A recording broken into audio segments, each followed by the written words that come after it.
அனைவருக்கும் இனிமையான வணக்கம். இந்த வீடியோ சீருடை பணி ஆர்வலர்களுக்கும் மேலும் உடல்நலத்தின் மீது அதிக அக்கறை உள்ளவர்களுக்கும் மிகவும் பயனுள்ள வீடியோவா ஆகும். ஏன் அப்படின்னா, உடல்நலத்தின் மீது அதிக அக்கறை இருக்குது அப்படின்னாவே உடற்பயிற்சி கண்டிப்பாக செய்யணும். உடற்பயிற்சியில் ரொம்ப முக்கியமானது ஓடுதல், அதாவது ரன்னிங் ரொம்ப முக்கியமான ஒன்று. அந்த ரன்னிங் நீங்கள் எல்லாருமே வழக்கமாக பண்ணிக்கிட்டு இருப்பீங்க. ஆனால் ரன்னிங் பண்ணி முடித்ததுக்கப்புறம் என்ன பண்ணணும், எப்படி பண்ணணும், அதை எப்படி ஸ்டார்ட் பண்ணி எப்படி முடிக்கணும் அப்படிங்கிற விஷயத்த இந்த வீடியோவில் நான் சொல்ல போகிறேன். உங்கள் எல்லோருக்குமே இது ஒரு புதுமையானதாக இது இருக்கும். ஏன் அப்படின்னா, ஒரு சயின்டிஃபிக் மெத்தடுன்னு கூட இதை சொல்லலாம். ஏன்னா நான் விவரிக்க போகிற விதம் அப்படித்தான் இருக்கும். இந்த காக்கையின் காதலின் சேனல் வழியாக நான் இந்த 15-20 வருடமாக தொடர்ச்சியாக செய்து கொண்டிருக்கும் உடற்பயிற்சி, உடற்பயிற்சி சார்ந்த படித்த விஷயங்கள், பயன்படுத்திய விஷயங்கள், அது எல்லாத்தையும் நான் ஷேர் பண்ண போகிறேன். அதோட தொடக்கம் தான் இப்போ அடுத்தடுத்து நம்ம ஸ்டார்ட் பண்ணி ஒவ்வொன்றா நான் வீடியோவை போட்டுட்ருக்கேன். இந்த வீடியோவும் உங்களுக்கு பயனுள்ளதாக இருக்கும். எனவே தொடர்ச்சியாக இந்த வீடியோவை முழுசாக பாருங்கள், அதுதான் முக்கியம். அது மட்டும் இல்லாமல் அதில் ஏதாவது சந்தேகம் இருந்துச்சுன்னா நீங்கள் உங்களுடைய கேள்வியாக கேளுங்க. அதுதான் எனக்கு ஒரு அங்கீகாரமாகும். அதுக்கு நான் பதிலை தேடும்போது என்னுடைய அறிவும் வளரும். அந்த பதிலை நான் உங்ககிட்ட கொடுக்கும்போது உங்களுடைய உடல் நலமும் மேன்மை அடையும். ஸோ இதுதான் உங்ககிட்ட நான் வைக்கிற வேண்டுகோள். இந்த வேண்டுகோளோட வாங்க வீடியோக்குள்ளே போகும். இந்த வீடியோவை நான் எப்போ உருவாக்குறேன் அப்படின்னா, நான் காலையில் 10 கிலோமீட்டர் ஓடி முடித்தேன். ஓடி முடித்ததுக்கப்புறம் நான் எப்படி வார்ம் டவுன் பயிற்சியை செஞ்சேன் அப்படிங்கிறது தான் உங்களுக்கு நான் பயிற்சியாக கொடுக்குறேன். இதோட வாங்க நம்ம பயிற்சிக்குள்ளே போகும். முதல்ல நாம் பார்க்க போகிறது என்ன அப்படின்னா, நீங்கள் ஒரு 10 கிலோமீட்டர் 5 கிலோமீட்டர் இப்படிலாம் ஓடி முடிச்சிட்டிங்க அப்படின்னா, ஓடி முடித்ததோட அதுக்கப்புறம் நீங்கள் அந்த 10 நிமிஷம் 15 நிமிஷம் செய்ய போகிற அந்த பயிற்சி தான் உங்களுடைய உடல் எடையை குறைக்கிறதா இருந்தாலும் சரி, அதே போல் உங்கள் உடல் வலிமையை அதிகப்படுத்துறதா இருந்தாலும் சரி, அந்த பயிற்சி தான் ரொம்ப முக்கியமானது. அந்த பயிற்சி நீங்கள் சரியாக பண்ணிட்டனாவே உங்களுடைய உடல் ரொம்ப வலிமை பெற்றதாக மாறிவிடும். ஸோ என்னுடைய இந்த வார்ம் டவுன் பயிற்சியில் நான் முதன்மையாக வச்சுருக்கிறது, நான் 10 கிலோமீட்டர் 5 கிலோமீட்டர் எப்போ ஓடி முடித்தாலும் சரி, முதல்ல கார்டியோ பயிற்சி சில பயிற்சிகளை செய்வேன். அது என்ன வலிமையாக வைக்க பெரிய அளவில் உதவி செய்கிறது. அது இங்கே என்ன அப்படிங்கிறத இப்போ நான் வீடியோவை கொடுக்குறேன். தொடர்ந்து வாட்ச் பண்ணுங்கள்.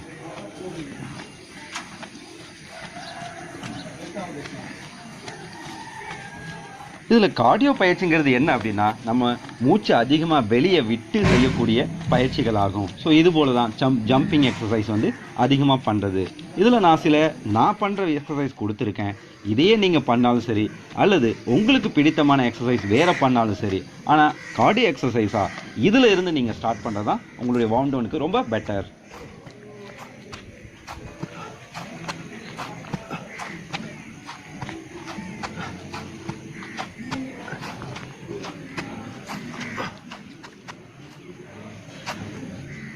ஸோ வீடியோ உருவாக்குறதுனால இதில் கவுண்டிங்லாம் நான் ரொம்ப கம்மியாக தான் பண்ணுறேன். ஆனால் நீங்கள் இந்த கார்டியோ எக்ஸசைஸ் பண்ணும்போது கவுண்டிங் உங்களால் எந்த அளவுக்கு முடியுமோ அதை விட ஒரு 2 ஸ்டெப் அதிகமாகவே பண்ணுங்கள். அது நிறையா பெனிஃபிட் கொடுக்கும்.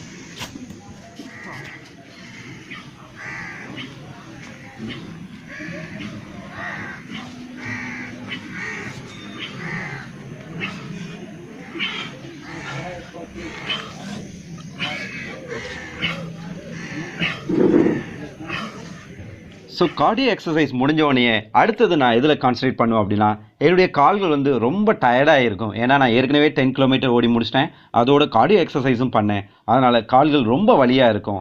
அதை நான் ரிலாக்ஸ் பண்ணுவேன், அதாவது ஸ்ட்ரெச் பண்ணுவேன். இதனால் எனக்கு என்ன பலன் அப்படின்னா, அடுத்தது நான் என்னுடைய பயிற்சிக்கு நான் தயாராகும் போது, அடுத்த நாள் தயாராகும் போது தொடர்ச்சியாக என்னால் ஓட முடியும். சிலர் நீங்கள் இந்த ஸ்ட்ரெச்சிங் எக்ஸசைஸ்லாம் பண்ணாமல் விட்டிங்கன்னா அதுக்கு அடுத்த நாள் ரொம்ப வலி அதிகமாக இருக்கும். அதனால் உங்களால் ஓட முடியாமல் போயிடும். ஸோ நான் எப்போதுமே வாரத்தில் 2 அல்லது 3 முறை 10 கிலோமீட்டர் ஓடுவேன். அதனால் இந்த ஸ்ட்ரெச்சிங் எக்ஸசைஸ் எனக்கு அது ரொம்ப பெரிய பெனிஃபிட்டாக இருக்குது. வாங்க அந்த ஸ்ட்ரெச்சிங் எக்ஸசைஸ் எப்படி பண்ணுறது, அது கால்களுக்கு மட்டும் எப்படி பண்ணுறதுங்கிறத இப்போ நாம் பார்ப்போம்.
இதுதான் என்னுடைய கால்களுக்கு நான் கொடுக்கும் ஸ்ட்ரெச்சிங் எக்ஸசைஸ். அடுத்ததாக நம்ம பார்க்க போகிறது மேல் உடலுக்கான ஸ்ட்ரெச்சிங் பயிற்சிகள்.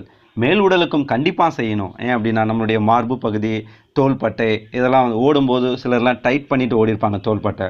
அவங்களுக்குலாம் அப்படியே விட்டுட்டாங்க அப்படின்னா அடுத்த நாள் பயிற்சியில் ரொம்ப வலி அதிகமாக இருக்கும். இப்போ அந்த வலியை குறைக்கிறதுக்கு என்ன வழி அப்படின்னா, இந்த ஸ்ட்ரெச்சிங் எக்ஸசைஸ் எந்த அளவுக்கு நீங்கள் அதிகமாக பண்ணுறீங்களோ அந்தளவுக்கு அடுத்த நாள் பயிற்சிக்கு நீங்கள் தயாராகுவீங்க.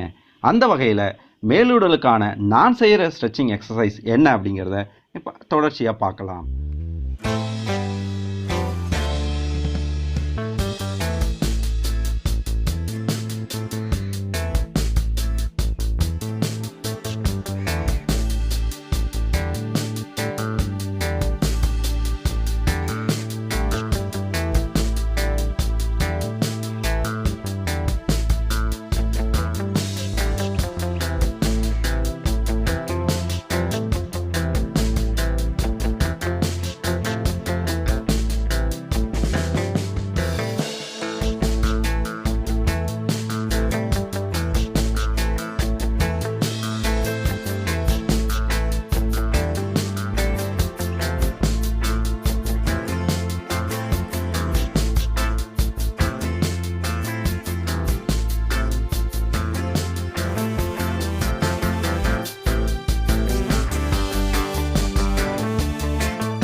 ஸோ மேல் உடலுக்கு உண்டான ஸ்ட்ரெச்சிங் எக்ஸசைஸும் பார்த்தீங்க. அடுத்ததாக நம்ம பண்ண போகிறது எப்படின்னா, ஸ்ட்ரெச்சிங் பயிற்சி பண்ணிக்கிட்டே அதோட மூச்சு பயிற்சி எப்படி பண்ணுறது அப்படிங்கிறத பற்றி தான் பார்க்க போகிறோம். ஏன் அப்படின்னா, நீங்கள் ஏற்கனவே 10 கிலோமீட்டர் ஓடி முடிச்சிங்க அப்படின்னா அது அவ்வளோ ஈஸியும் கிடையாது, ஆனால் முடியாததும் கிடையாது. பட் நீங்கள் அந்தளவுக்கு நீங்கள் உங்களோட எஃபர்ட் போட்டு ஓடும் பொழுது மூச்சு அவ்வளோ மேலேயும் கீழேயும் வாங்கும். அதுக்கு அடுத்ததாக நீங்கள் கார்டியோ எக்ஸசைஸ் பண்ணுறீங்க, அது இன்னும் உங்களுடைய மூச்சு அதிகப்படுத்தும்.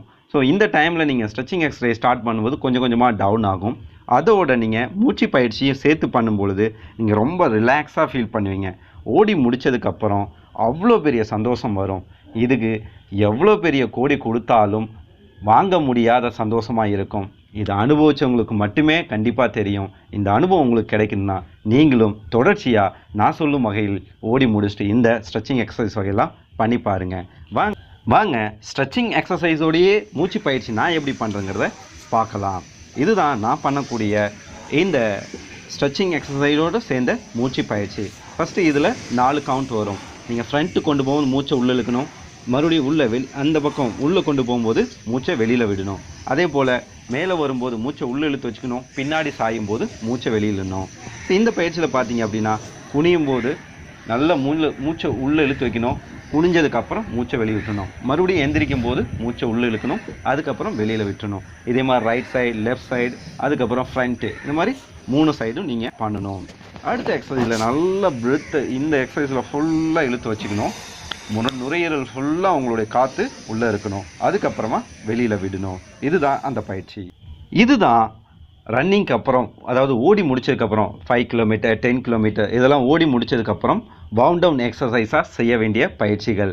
இதை நீங்கள் சரியாக பண்ணினீங்க அப்படின்னாவே உங்களுடைய உடலோட மிகப்பெரிய மாற்றம் ஏற்படும். நல்ல ஷேப் கிடைக்கும், உங்களோட ஸ்ட்ரென்த்து, ஸ்டெமினா, ஃபிட்னஸ் எல்லாமே நல்லபடியாக டெவலப் ஆகும். இதில் ஏதாவது உங்களுக்கு சந்தேகம் இருந்துச்சுன்னா கீழே கமெண்ட் பாக்ஸில் கமெண்ட் பண்ணி என்கிட்ட கேளுங்க. நிச்சயமாக உங்களுக்கு பயனுள்ள பதிலை என்னால் கொடுக்க முடியும். நன்றி. ஜெய்ஹிந்த்.